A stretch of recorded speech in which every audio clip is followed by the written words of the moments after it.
All right. Thanks again for joining the show, The Solar Journey.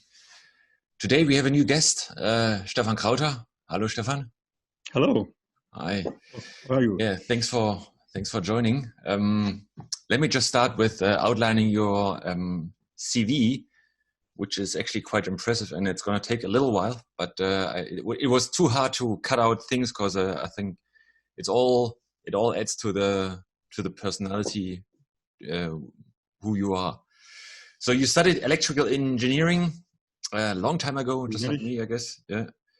Then you've got a PhD on solar modules in 1993. And then you are actually a co-founder of Solon, which became the first publicly traded solar company in Germany in 1998. And the very same year, you became the professor at the Technical University of Berlin in Germany, the capital of Germany. And again, the very same year, you went to Brazil to work as a university professor in Rio de Janeiro. And that is already pretty impressive, but enough to retire, I would say. But it seems that you just got started. So because only 1 year later, you founded another company, Rio Solar Limited, which installed solar modules in Brazil. And again, being a professor and running a company is way too boring. This is why you must have started to organize 7 World Climate and Energy conferences called Rio. And the number of the year, yes, Rio 02 was the first one. Yeah. So the motivation, I think, was to keep alive the spirit of the 1992 United Nations Rio Conference on Environment of Exactly. Sorry? Exactly. Yeah, yes. Yeah. So a big effort here from your side. And still not enough. You founded a public university for sustainability and energy in Fortaleza in Brazil. And so after many years in Brazil, you went back to Germany. And in 2005, you became a professor for solar energy at the Technical University of Berlin, one of the most well-known universities in Germany. And it just keeps going. You founded another company in 2006. It's called PI Berlin. It's a company still active globally. It's a company specialized in quality audits for solar cell and solar module factories and solar parks worldwide. And it's one of the top companies in that sector, I would say, globally. And right now you are a professor for sustainable energy systems in Germany. And you're also very active on Twitter, where you call yourself Solar Papst. So everybody who wants to follow you, want to know what you're all about, just go on Twitter and search for Solar Papst. Solar Papst, that's German, and it means Solar Pope. Yeah, so that wasn't a name I invented. This was just a former student of mine who was calling me like that, and then this was available on Twitter, and so I took this, but I wouldn't dare to give myself this name, so it was just given by others to me. Yeah, it's do you run into trouble with that kind of name, or everybody got used? Yeah, sometimes it was yes, but it's okay. It's easy to remember rather than Stefan Krauter, so people don't know Stefan with PH or with F and Krauter. Always right wrong. So I think for people it's more easy to remember. So I kept the name. So I have also another Twitter account with my real name, but it's less active, so it's just more people like to hear something from Solar Papst than from Stefan Krauter. So all right, then you better stick to Solar Papst, Solar Pope. Yeah. So you did a lot of amazing things. You've got a big name, and you even proposed once. There was after a few beers or wine, even a new metric for time. Together, yes, in Paris at the conference. So. If I remember correctly, it was not related to the decay of cesium atoms, but rather it was related to the burning rate of tobacco. So how did that come into place? Why did you come up with that? Yes. because in the testing institute, we got a lot of tests which take 1,000 hours, and it's really hard really to check out when will the test be ready after 1,000 hours. So it's 1.5 months, and you have to check the date, and each day only has 24 hours. And also I got some problems with the schedules of trains and planes, because some of them started, so boarding was at a certain date at the flight was at a certain date at 0.5, so 5 minutes after midnight, and boarding was 23. So I came at the same day at half an hour before midnight, and the plane was already gone, and so on. And so I was, oh, this shit! Why always has to start the day at midnight? It was in the Middle Ages, it was okay because it was middle of the night, and nowadays there's still a lot of activities. So first idea was to get the reference point to shift from midnight to maybe 3 o'clock in the morning. So this is really a time where everyone is tired, and so it fits better to the less activity nature.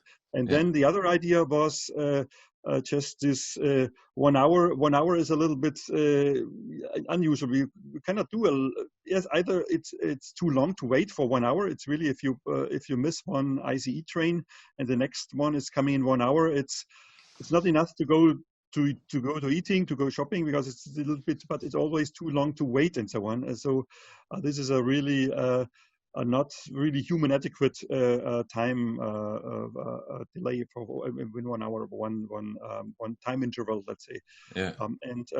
So got the idea. Just many people say, okay, let's smoke a cigarette, which takes about 7 minutes and so on. And so we say, okay, 7 minutes is quite good. It's if you missed an U-Bahn or a bus, 7 minutes is okay. And then if you divide this simply 24 hours, it's 100 time frames during one day. And this was a bit too rough to make a schedule. So we got the idea to keep really scientific, to have 1,000 time frames during one day, and then it would be 0.7 minutes or so, and this is really enough for planning everything. And also it's more easy if you add up some. So if you say, okay, I'll meet you in 500, so that's the middle, so from 3 o'clock, 12 hours more and so on. So it's really, if you get used to it, first you have to get used to it. So then I did some research, and I found out Napoleon was suggesting this also. But it got a bit stuck because he got some problems with the church and so on, and they didn't like this because they were very proud of their. But you can fix that. You're the Pope now, right? Since you're the Pope, you can fix that. Okay. Yes. So things come now together. The idea and the Pope, right? Yeah. But you've been present there, so you remember that. So that's quite definitely. 5 years ago or something like this. So that was together with our friend Armin Freutheimer. So it was a nice idea. Maybe I can't remember, some PV conference in Paris. Because it's also more easy to add up. So if you say, okay, we add up some time frames you don't have to think about. So if 2,000 means 2 days, 3,000 means 3 days, so it's much more easy to, even a year is 365,000 of this days, so you can determine much better. While the other date you have always to look up the calendar is this month with 28 day, 29 day, 30 day, 31 days, and so it's really. I think the business people, they stopped all this regular schedule. They started to have business weeks and so on in order to make it more transparent, which when they do something. And our system would be even more transparent while we have not only the date, but also the date would be also just we count down the months. And if you really want to relate to the moon, actually we have 13 moon phases, not 12 moon phases. This was forbidden by the Pope because he thought 13 is not a Christian number, or not something has to be 12, and therefore we have this the Julian calendar, which has this odd number of days per month accounting, and it doesn't fit to the moon phase at all. All right. Yeah. So that lots of opportunities with as you being the Pope on Twitter. Maybe you can find some followers for revolutionizing our time system. No, just you have to keep very calm and just have very small progress. Otherwise, people get. Yeah, you focus more on solar. Yeah. And Yes, exactly. your CV says you're totally dedicated to solar. Why is that? And how did you get started? And why do you keep working in that sector? It started already quite early when I was 16 and so on. There was a big anti-nuclear movement and so on, and I had some friends there, and but people were just thinking about anti-nuclear, and they was asking me also during that time, but what should substitute nuclear? What is a clean way to produce energy? Mm. And it was completely exotic during that time. So it was when we were in late 70s. And then wanted to study a little bit, but there was nothing available. And okay, electrical engineering seems to be the closest on that. And then when I was doing my thesis there, a master thesis, they considered photovoltaic energy. That's some strange energy production. I think it's only suitable for spacecrafts. And you are an electrical engineer. You should have studied then a spacecraft technology or something like this. And so I couldn't really make my diploma. It was called, not master's. It was something equivalent to the master's. And so it wasn't possible to do that. And there was only one old lecturer was giving one course on solar energy. Mr. Eder, he was called. I don't know whether he's still alive. It was in the early 80s. Then the second step, I got the opportunity at Professor Hanich at the Technical University Berlin to go more into depth on renewable energy, basically on photovoltaics. Yeah. It was enormously expensive during that time. So it was about 1 kilowatt hour was more than 2 marks. So was it €1 per kilowatt hour? And but still, I had the hope that it's getting cheaper, and which was actually true. So it was.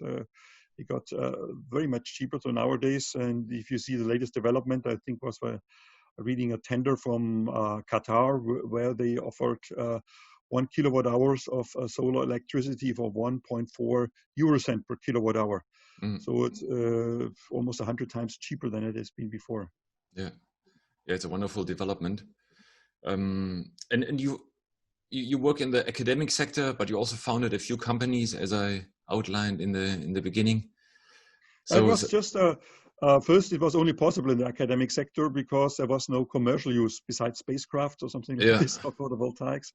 So this was, and then at the end, I got some students were asking me, yes, it's very interesting what you do, and especially in Brazil. So I have a farm, and my father wants to produce energy. And for these off-grid systems, if you just have other opportunity just to have a gasoline generator, and which consumes a lot of gasoline, but also needs a lot of maintenance, and lifetime is relatively short.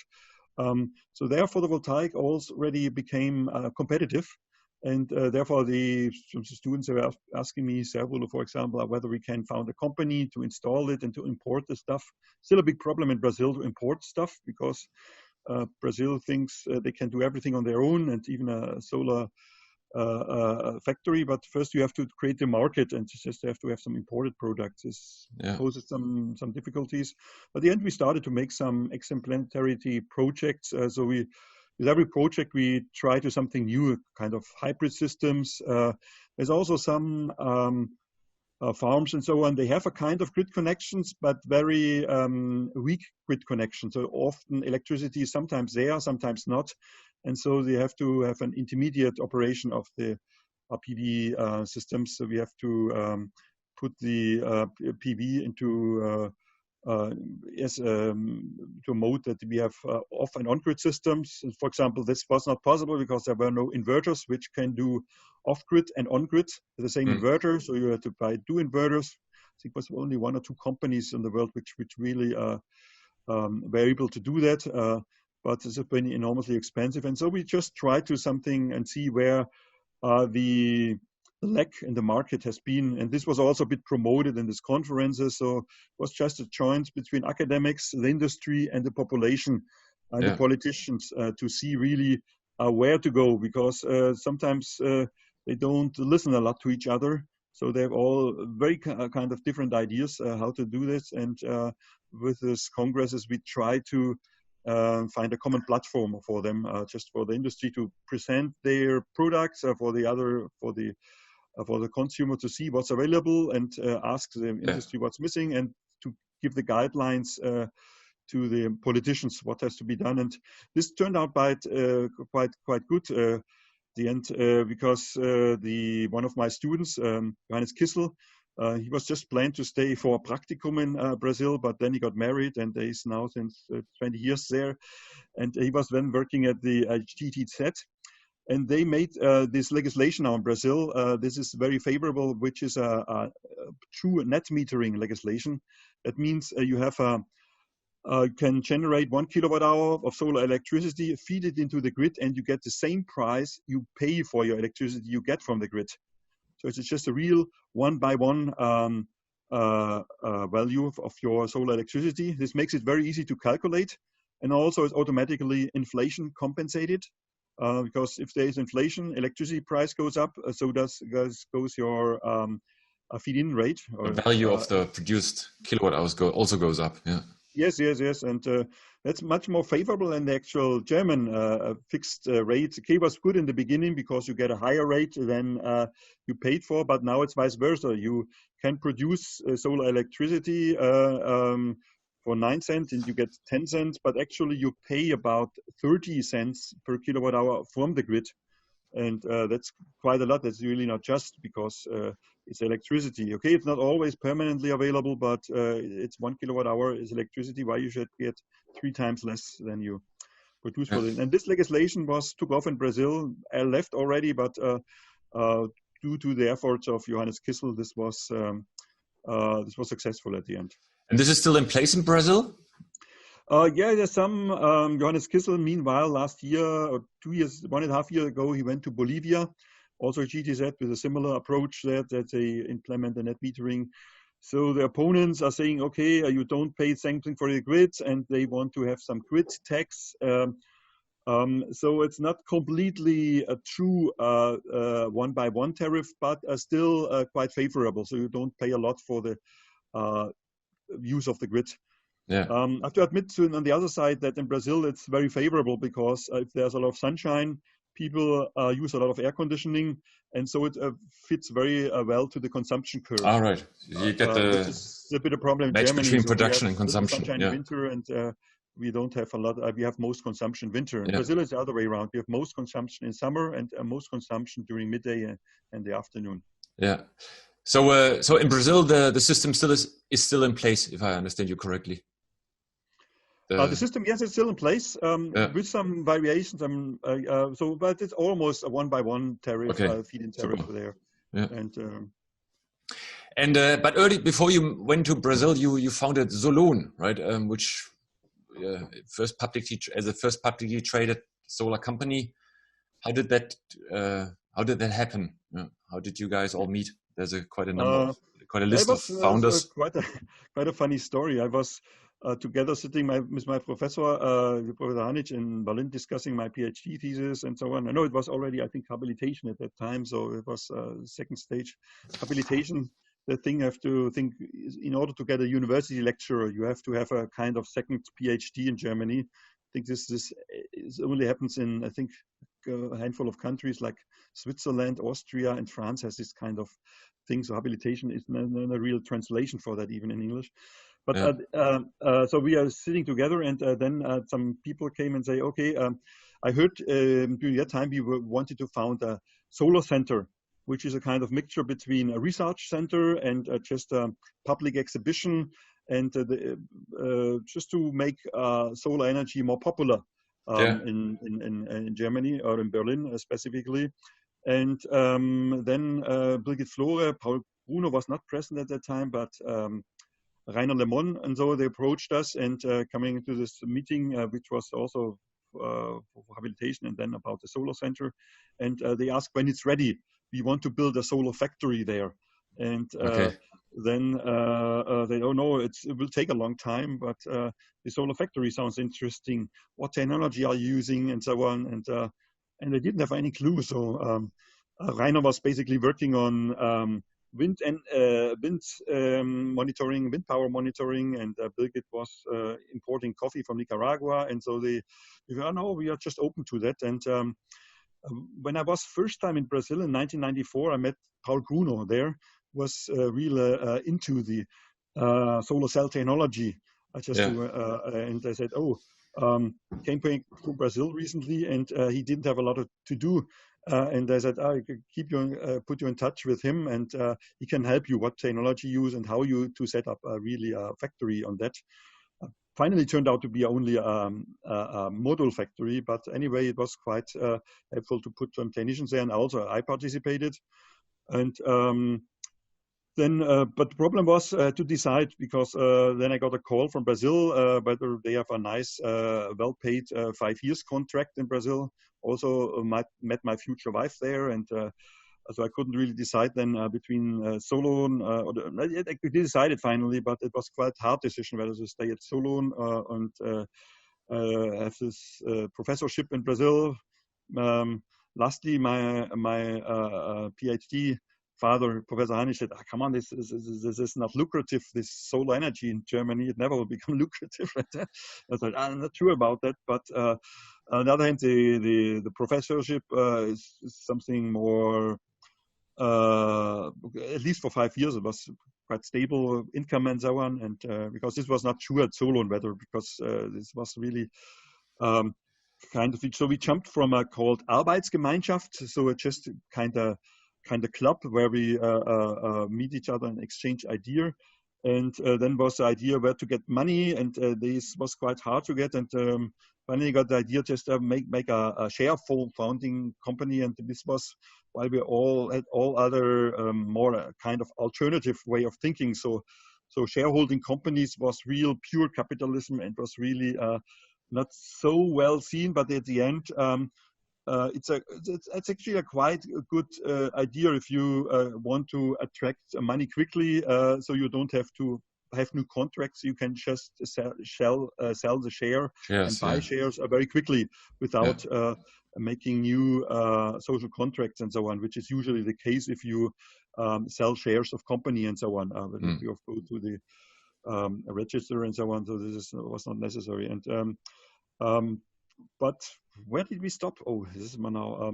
So Solon, you were struggling. Paul entered go to Brazil. I went to Brazil at the end. So this was the story then. And I think 1998, 1999 was in Brazil then. And then later we together with Paul, we founded the Photovoltaic Institute. After he founded Q-Cells, quite famous company. It was for a while it was the biggest solar cell producers in the world. But then he left Q-Cells because it got a bit boring for him, because it was just the SIP systems and only controllers which there, and there was not really a big room for innovation. And then he called me once, I think we was in Hawaii or something like that, on a conference, and we had a long talk. And then we got the idea to make a kind of engineering office in Berlin, but lately it turned out to be a quality office. And then some other, Sven Lehmann and Mr. Arndt joined us, and then Mr. Arndt went off, and then in the end it was made some subsidiaries in China first, and then now United States, and so it got really a big thing. And now it still is, right? So yes, it still is. So you can look up www.pi/berlin.com, and fortunately to my university work I cannot participate, but it still exists a lot, and I'm a company. So you founded 3 companies, at least the ones I know of. So Solon, PI Berlin, and then Rio Solar.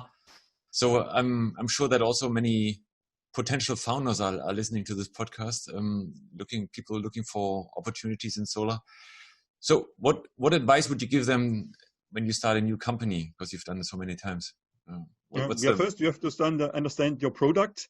So you have to really understand what you're doing and where's the market. And usually you underestimate so you say, okay, there's a profit margin. Maybe this cake can make it 30% cheaper, but sometimes that's not enough, because you underestimate the fixed costs, which is an office and salaries and so on, and also some delays. For example, Brazil, we got a lot of problems with customs to import stuff.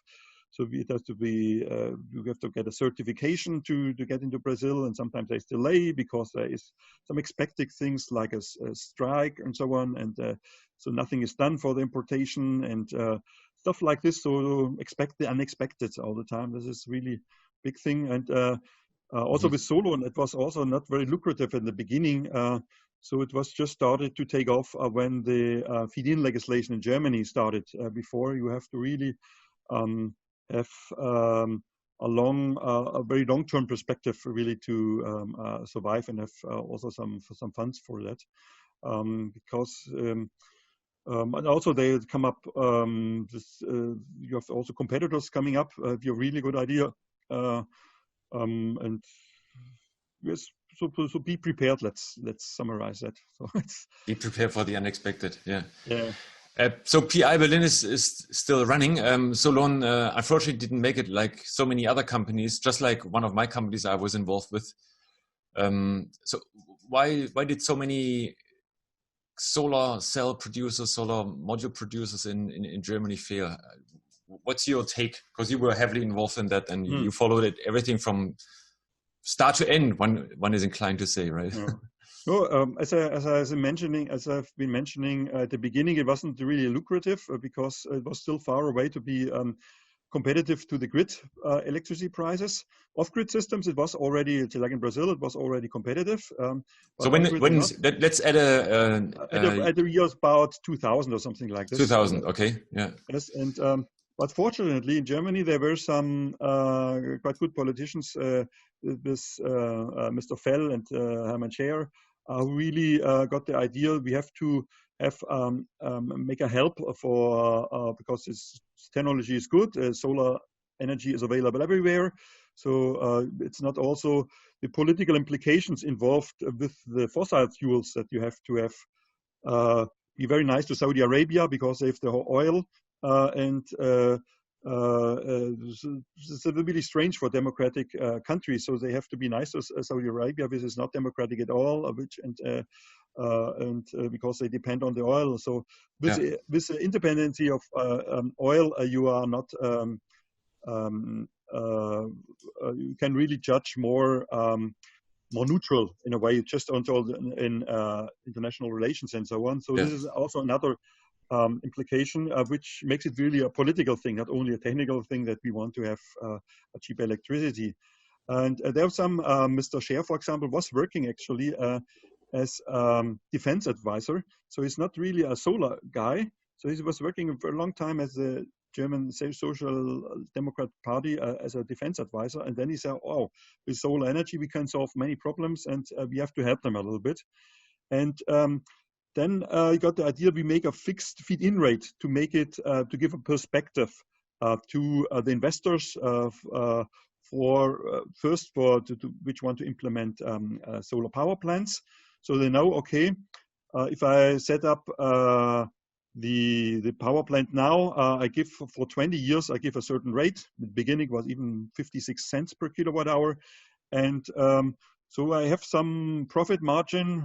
Usually it's not so much at the 5 to 10%, and then this took off. So people say, okay, it's really interesting to invest in solar because there's a feed-in legislation. So the utilities have to buy the electricity for a certain price. So don't have to negotiate every PPA or the power purchase agreement separately because it's given by law.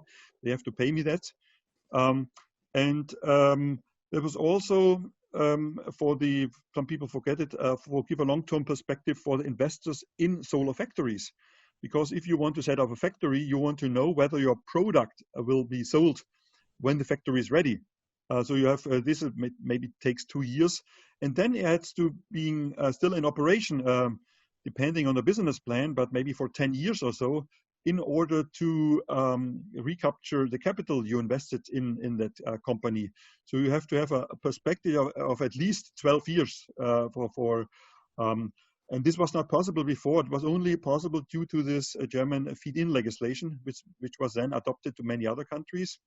And that started 2000, right? There was just a celebration, 20 years of feed-in tariff legislation, So right? This started in really 2000.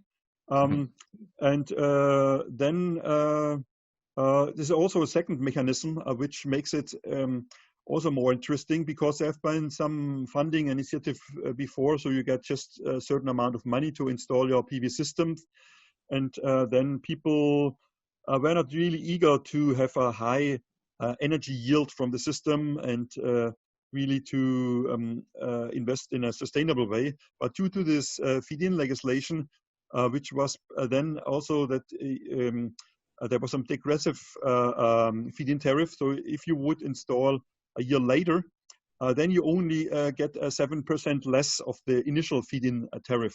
Yeah. You instead 2 years later, 2 times 7% and so on. And so this was an initiative to invest now, not to wait until the solar cells get cheaper. They got also cheaper. But this was also really a breakthrough that this went very well, I think, until 2009 or so, not 2010. Then Mr. Rösler got the idea, this runs too good. We have to stop them a little bit. And then he suddenly... He was Mr. Rösler for our international guests. Okay. Yes, he was from the German Liberal Party. Yeah. And I think he was some kind of economic minister and so on. And he thought this is kind of socialistic planning, what is there, this legislation. But then it was really, it destroyed all this planning perspective of the investors for solar power plants and also for the investors in solar factories. So the banks, they raised their interest rates if you want to invest in solar. And on the other hand, on the output hand, you just got, I think in 2009 or 2010, you got suddenly 25% less from the feed-in tariff, and this broke the neck of most of the solar industry. So about 100,000 jobs have been lost. And how many? The Chinese, 100,000? 100,000 lost. 30,000 was at the beginning or on the high times, and then it was 30,000 only. So if you compare it to the coal industry, they're still negotiating with billions and billions, and altogether these are only 20,000 jobs, and not even nice jobs. These are coal jobs. We offered high-tech jobs, 100,000 future jobs, and people think the negotiation is about 40 billion euro for about 20,000 people of workforce. And the other thing was for the solar, it wasn't really necessary really to would have continued with the digression of 7%, and then we would have arrived at quite reasonable prices for solar. Yeah. It's keeping up a little bit now, and it's the last couple of years more for private systems together with a battery at home, so they are more independent from the grid feed rates and so on. So they use their own electricity. But Germany had, I think, in 2009 or something like this, about 50% of the world market, and now it's only 5% of the world market in solar. Yeah. And also the technology is lost. This is mostly everything happens in China now. And it's a bit of pity because it would have been a great opportunity for the German industry. Yeah, I mean, in 2009, 2008, because I was myself a managing director of a solar company back then. So I remember quite well. On top of the, let's say, new legislation, and you mentioned that there was also the financial crisis, of course, right? Which I'm sure I think didn't help. It was positive even for the solar. Really? 2008, because the sun is always shining and you got a fixed return.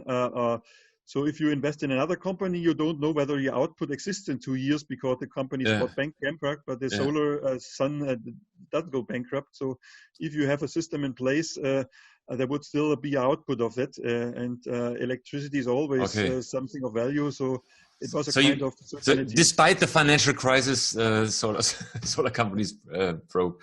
Yeah. All right. And then, of course, there was the massive competition then from China, right? Exactly.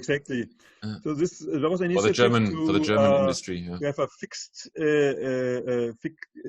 to prohibit imports from China. So I think there was or at least some minimum prices from China, but it didn't turn out very well because there was only basically one company. Can I mention SolarWorld? Sure. As the only company left. Or by then, only one company was left, SolarWorld, right? And basically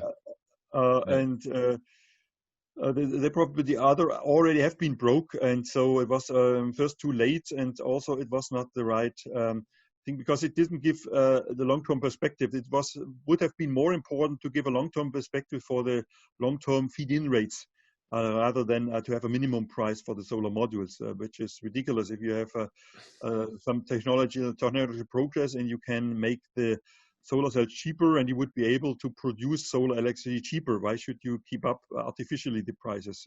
Yeah. So many critics say, definitely the feed-in tariff, the EEG law was very helpful to bring the cost down to achieve scale, economies of scale. But in the end, that helped mainly, let's say, foreign and Chinese solar companies to expand their production capacity. And these critics also add then that there was a lack of the proper industrial lawmaking to not just create the market, but also to keep the industry in Germany, which possibly China is doing by giving out, that's what others say, giving out very cheap loans to build massive. Both is true. So this one part is politics, as I've been already mentioning. So this was also, it was a bit kind of German fear or whatever. So just as Chinese, they weren't fear about really making very, very big factories. In Germany, this was, they limited themselves somehow. So they're not really eager to really stock up more to make it cheaper. They just more focused on making really high efficiency solar cells, and they're diversifying in technology because they're a bit afraid that some technology can emerge which they didn't know of, and so they make smaller companies with different technologies. And the Chinese, they took this most simplest technology, silicon solar, and they just stocked up. So make gigawatt plants, and in Germany was still in the 100 megawatt range, and therefore they couldn't be really competitive. It's not only the working costs. If you go in a big factory, you hardly see a lot of workers there. It was really the lack of a bit a global perspective in Germany. So they just were more focused on the German market. Okay, they're exporting also some, but then should also have been considered if you are the module. So even solar Q cells, they just made solar cells for a very long time, and just at the very end they started to build modules. And now I think they start to make systems. And this should have been coming much earlier, just to think about energy supply, not only making solar modules, it's energy supply. So Africa, there are 1 billion people without electricity. How we can supply them? You have to have solar module, you have to have batteries, you have to make inverters and so on, and to make a complete integrated system. I was expecting Bosch would do that. When they entered the market, wow, we said Bosch has everything. They have batteries, they have a lot of power electronics. And all Siemens, really, right? I mean, Siemens is a power plant company, right? They've been in solar for a long time, right? When I started in 1993. Unfortunately, they were not really eager to decrease prices. So they started in the 80s. There were already solar modules from Siemens, but there were some governmental funded projects, so development projects, and Siemens was basically only supplier, and they know what they get for the modules, and so they weren't eager to push down the prices. This is not only in solar. I think wind also, they were quite early involved, but then the smaller companies in Germany took over. During that time, Enercon was also a small company, and so on, Take and so on, which made it really competitive. And this wasn't the case with Siemens. So Siemens is more almost like a governmental entity. So they were not really eager to. When I studied, Siemens was really a dream the team employer, because it was quite safe. Like a civil servant, you mean? Press, and the companies offered a lot of opportunities, but this happened within many other countries like IBM and so on. These have been just the traditional big companies in the 80s and so on. This is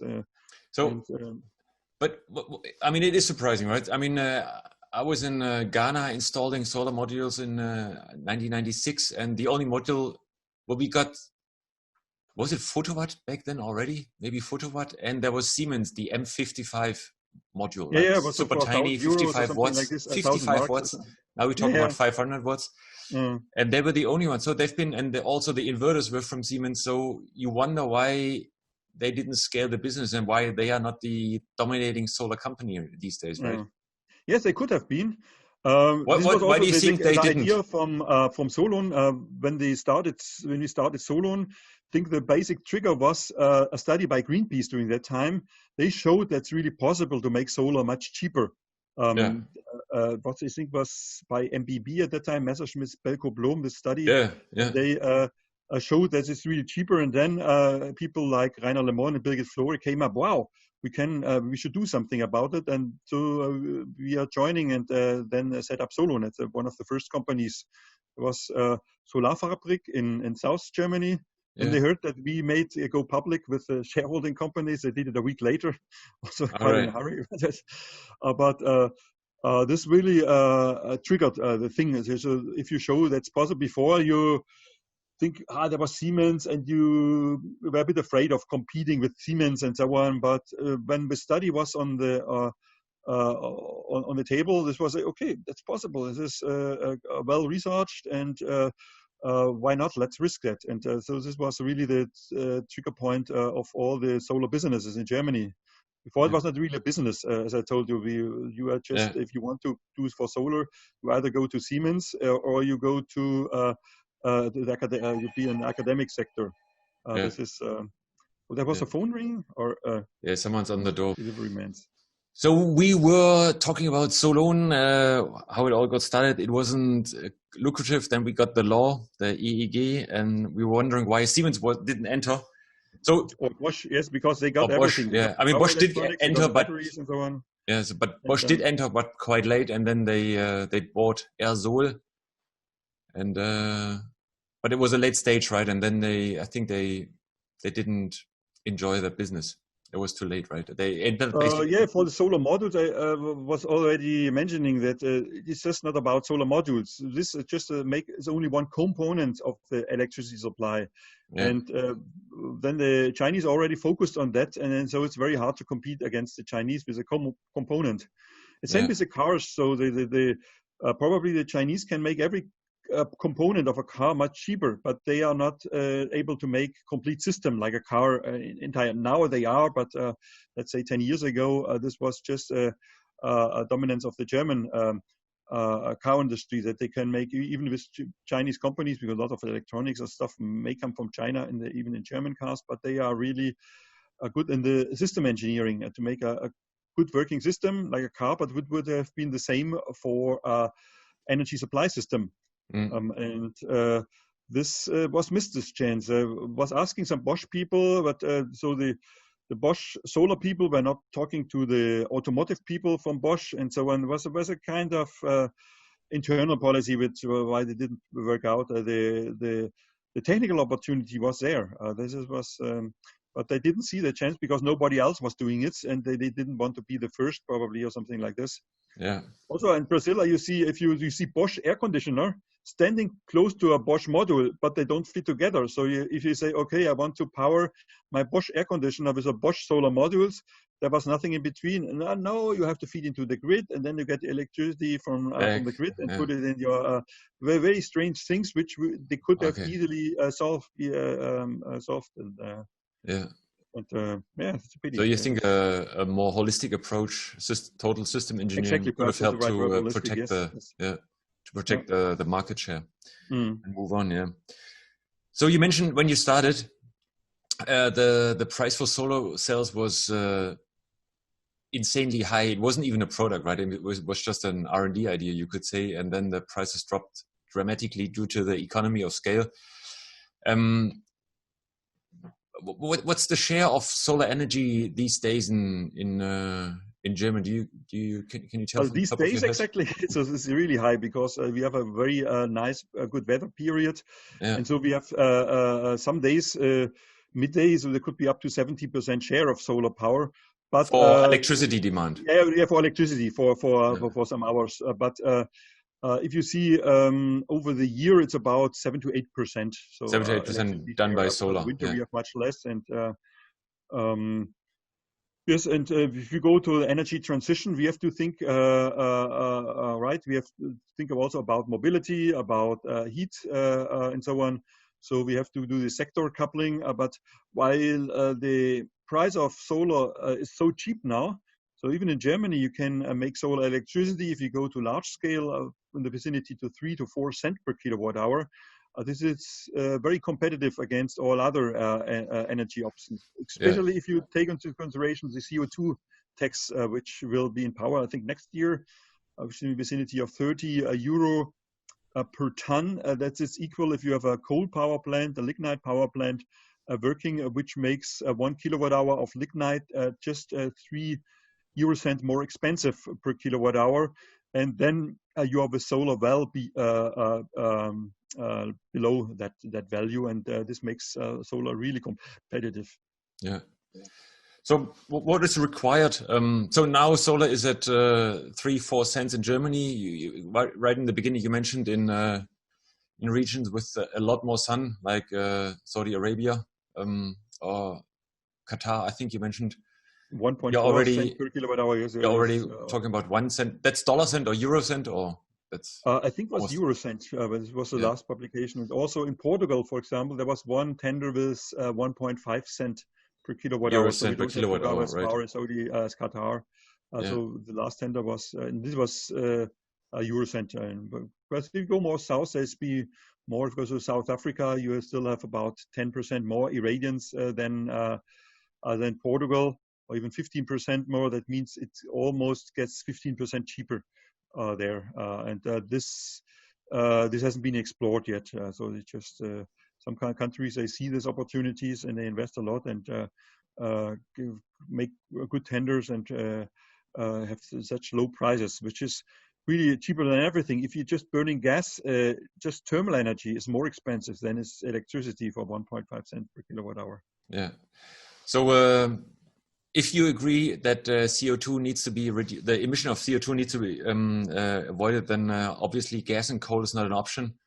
So why do you think nuclear energy is not an option to move to a CO2-free electricity market? In general, if you just see some technical point or very superficial point, you see, okay, it's not producing CO2, that must be good, but there are a lot of other constraints. First, the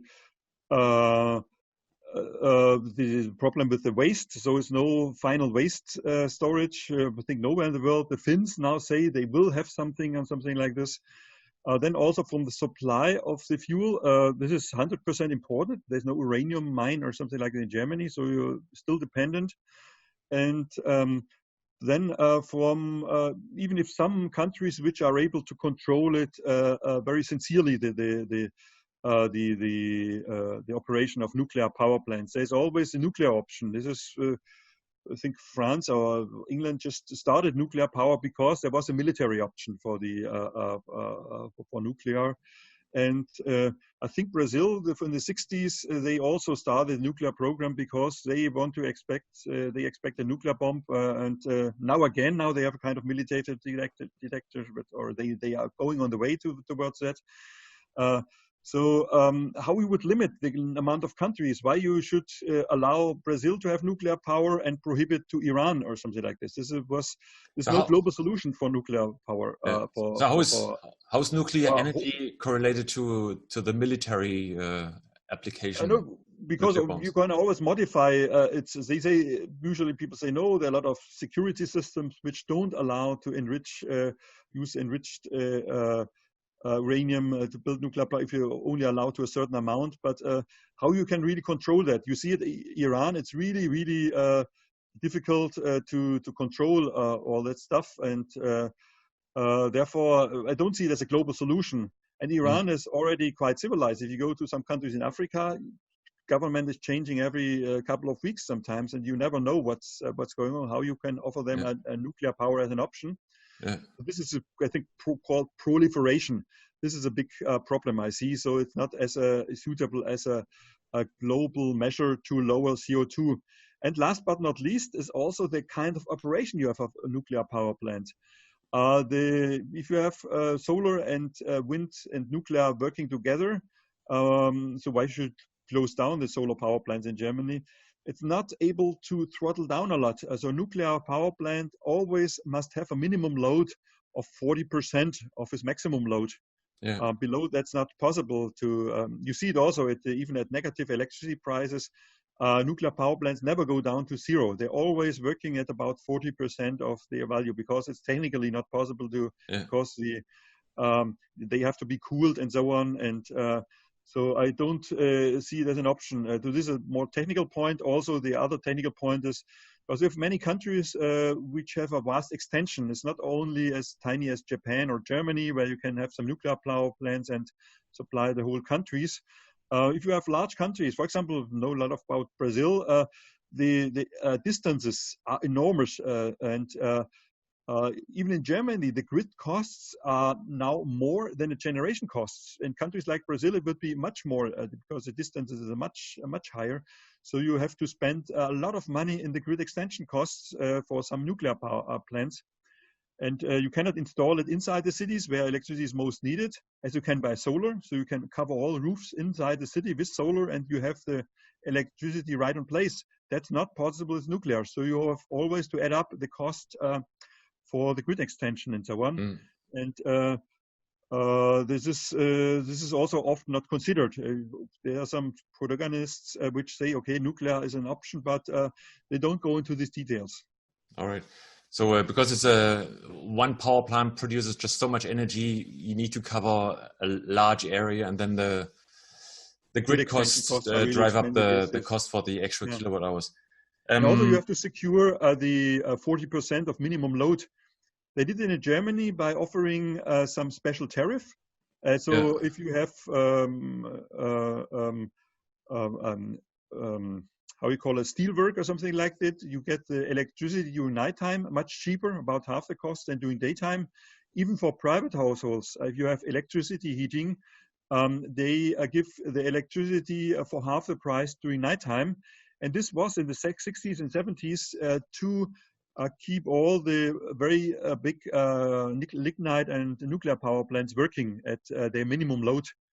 So they make this artificial consumption during nighttime. Before that, in the 60s, there was not a big consumption during nighttime, and they couldn't really operate a lot of nuclear power plants during that time because, as I mentioned, they have always to keep the 40% running. Yeah. Some also say there's a lot of hidden costs in nuclear. That's why it's actually not so cheap. Do you have an opinion on that? I forgot to mention, yes. For example, the insurance costs. The insurance is paid by the public for nuclear power plants. Why is that? Government, because there was some cost evaluation by some insurance companies, and they said, okay, if the risk is not really big, but the costs are really high. And if we have to cover all the costs, if we would have, so the premium for insurance would be, I think it was 72 billion insurance costs per year for nuclear power plants. And, for one single one, yeah. I think it was even one single one. You can look it up. I think it was in the Manager magazine in 2011. If you just type in insurance costs of nuclear power plants in Google, you find that article. And this was made by a professional insurance companies. I don't know whether it was Münchner Rückversicherung or other insurance companies. Yeah. So it was not only just an estimation by Greenpeace or something like this. It was really a professional insurance company. And therefore, it's covered by the public and most of part of the world.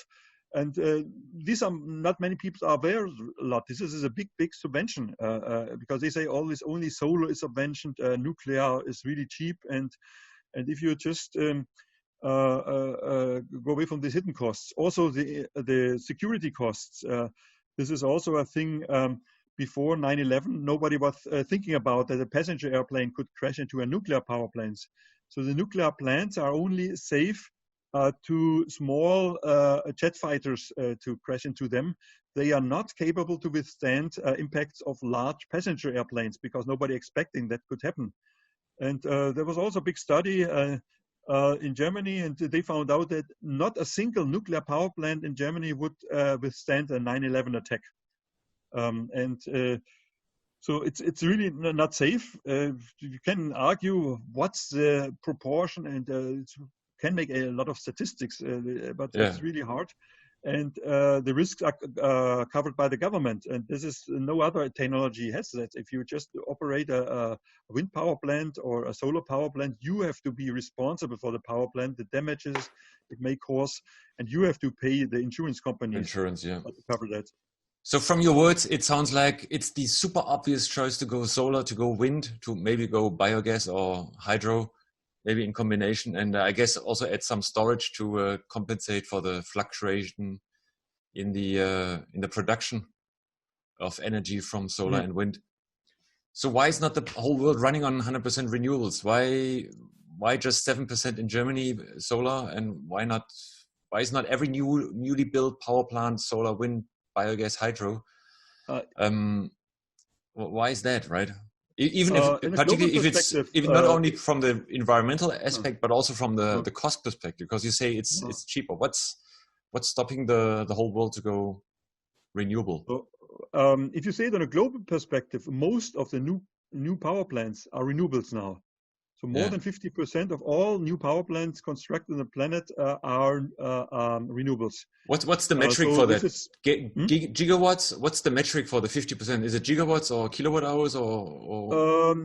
I think it's only giga. So I have to admit, it's just installed power, not the generated electricity. So per terms of generated electricity, it's less. Okay, I have to admit this is. But let's assume it's 25. So it's still.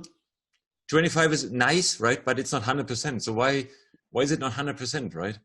Yeah, it's a big problem because there's kind of, let's say, customs that the people are used to have conventional power plants. I was seeing that in Brazil. So we are identifying some projects in Amazon. So we say, okay, they are paying so much for the diesel, and would be much cheaper with solar. But they're some kind of diesel networks. So the government was thinking is doing something good to subvention remote power supply. And formerly it was only possible by diesel. So they are subventioning the diesel supply there, and a lot of money from the supply chain gained a lot of money by that. So they are not really eager to let solar there because they wouldn't gain anything, because once the solar plant is installed, they don't gain anything by it. Yeah. And so they are heavy lobbying against solar because they say, okay, so many families live from the diesel supply there, and one is therefore repair the diesel. And it was also in North Africa with a project we did that the Technical University there. So we installed a solar power plant, and was even sabotaged by people because some people lived quite a lot by doing permanent repair on this diesel power pump. And solar pump is once installed by a foreign company even, and they didn't get any profit from that. Yeah. But this is constraints which you don't see on the first. You're absolutely right. If you say it's cheaper, why don't people do it? So these are some kind of old-fashioned, so sometimes the legislation and so on is a bit behind that. But if you see, for example, astonishingly, a lot is happening in the United States at the moment. So even with the Trump government, some investors, they see just the costs, and they say, okay, in Texas, most of the new power plants are solar because they have oil a lot there close by, but they see solar is much cheaper. So we go into solar. This is quite astonishing. Okay. So, I mean, remote locations is certainly special. And then you mentioned the legislation, like subvention for, let's say, conventional forms of energy. Then you have the areas where in Texas, where people just look at the cost and it's thriving, right? It's moving ahead. But also from the type of organization. So, for example, if you get a nuclear industry, you make some nuclear institutes, and you get some. I was seeing by chance a presentation by Rosatom. They give Rosatom. That's a Russian nuclear power plant installer, and they did it much smarter than the solar people did. So they're not offering a power plant. So they're offering. Obviously this presentation was intended to give to some stakeholders in the government or so, and they say, okay, we offer you also study in Moscow for 100 students, and You can also make use for sterilizing with nuclear power stuff and so on. So they are giving a more holistic concept than just selling solar modules. And the solar industry could have been learned of that. This is quite interesting.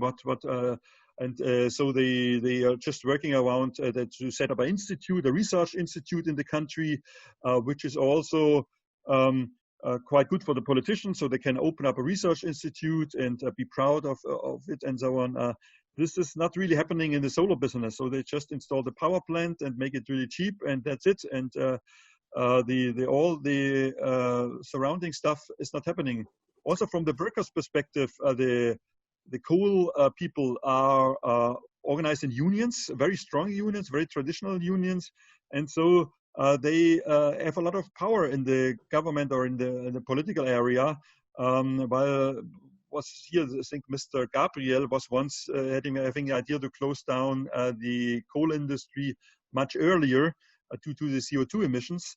But then there was, within one day, there was a demonstration here in Berlin, and within a couple of hours, they shut it down because the unions were quickly organizing a demonstration there and a strike. And this didn't happen with the solar industry. I think there was not a union for solar, and the startup is not really also very union-like. So people, they lost 100,000 jobs, and publicly it hasn't been really recognized or for some people, but for the coal miners, it's always in the news that the coal miners are losing their jobs, and as a result, they got really a lot of money for giving up the jobs. So if I put that together, that would mean like smarter lobbying of the solar industry would be helpful, right? So you compare the Rosatom activities, and also, but in a way also to align with the workers, the unions, to protect the jobs would have been a smart lobbying, right, for the solar industry, right? Exactly. And as you said, nobody took care of the at least 100,000 jobs that got lost in the solar industry in the recent years. Not many people even don't know that. So it's So smart lobbying, you mean? It has a similar strong lobbying. So they just the moment is under discussion with this Corona crisis. So they want to subvention buying of new cars. So they just do the same. So they give 2,000 or 4,000 euros to give a new car, which is still emitting CO2. It's not for electric cars, just to keep the jobs in the solar in the conventional car industry. Yeah. So there's also, that's a good point. Moving to a very current topic, the COVID-19 pandemic. Many are afraid of that, or maybe others are looking forward that the current crisis around the COVID-19 is now could set an end to the expansion of renewables, right? Because for many, that's just a lot of money that needs to be spent on renewables. And so what's your take on that? I would say the opposite, because it's a good opportunity now, because this energy transition has to be done anyway. And you need a lot of investment now. Why should you put it into the old industry, which is obsolete anyway? So if the politicians are really smart, I don't know whether this depends on the kind of politicians. Sometimes I doubt that they are really smart, and they would keep the old industry going. But you mentioned the lobbying, right? So you mentioned the lack of good lobbying for the renewables, right? So yes, this is exactly. This is one issue, and sometimes also the politicians are afraid.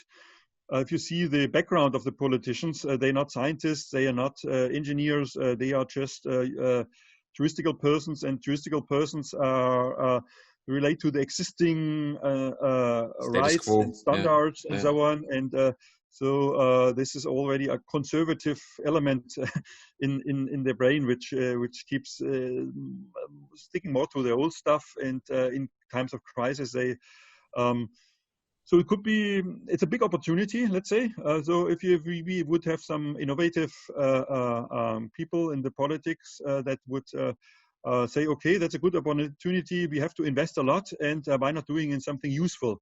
and something progressive, which is compatible with the future, then would be quite a positive thing with the COVID-19 crisis.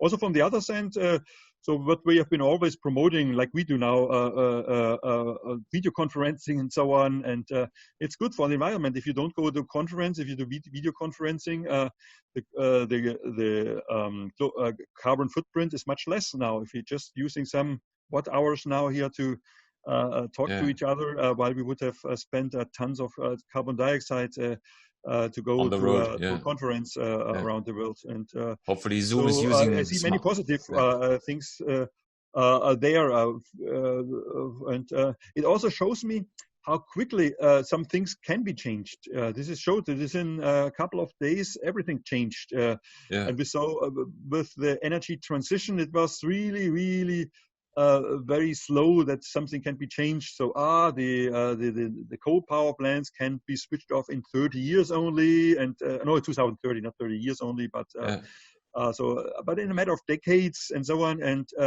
now things are done within some hours. Are changed, can be changed, and for me that's a quite interesting period at the moment.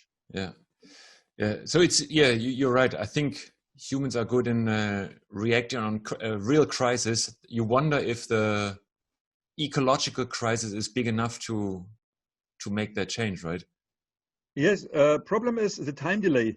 You see it already. We have now a time delay of 14 days between a measure. So you have a measure that people should stay at home and so on, and you see the results only in 14 days. That the number of infected is going down. Right. Okay. And with the climate change it's not 14 days, it's maybe 14 years. So you do a measure now, which costs a lot of money, and you don't see an immediate result. You don't see it in 2 weeks. You don't see it in 2 years. You see it in a decade or so. That if you decrease. Humans are, as you see now, some people make manifestations now because they don't see the result of the measures immediately. They say, okay, that's we don't see the results immediately, and therefore we don't accept these measures. And for the climate crisis, the time delay is 100 times more, and therefore that's quite difficult. So politicians and the public see the necessity to do something. Back to the initial idea of just subject of time. So as I understand it, it's really not a cost issue, a technical issue, which stops renewals being used on a wider scale. You think it's more like a legislation, political mindset, really mindset aspect to increase the speed of the application of exactly of because renewables. Technically, it's just if you increase production, if you double the production of solar cells, the price goes down by 23%. This is a long experience learning curve. And if you just make the market price are going down automatically, politicians tend to say, okay, we wait until the prices go down, or we wait until and then nothing happens. We saw it for a long time for decades in solar industry. Just after this market was there, prices went down drastically. All right. Well, we are yet to see what's going to happen post COVID-19, and let's keep the fingers crossed that the society, let's say, because we are all part of this decision making, that we embrace the opportunity, the demand for investment, and hopefully then also the demand into renewables. Hey, Stefan, thanks a lot for joining. It's been great to for a nice talk. To talk to a real pioneer of solar. Right, you started early, founded a lot of companies, contributed a lot in research. I'm sure we're gonna see each other again here on the show, hopefully soon. And all the best for the next days. Stay safe. Okay. Bye bye. Bye bye.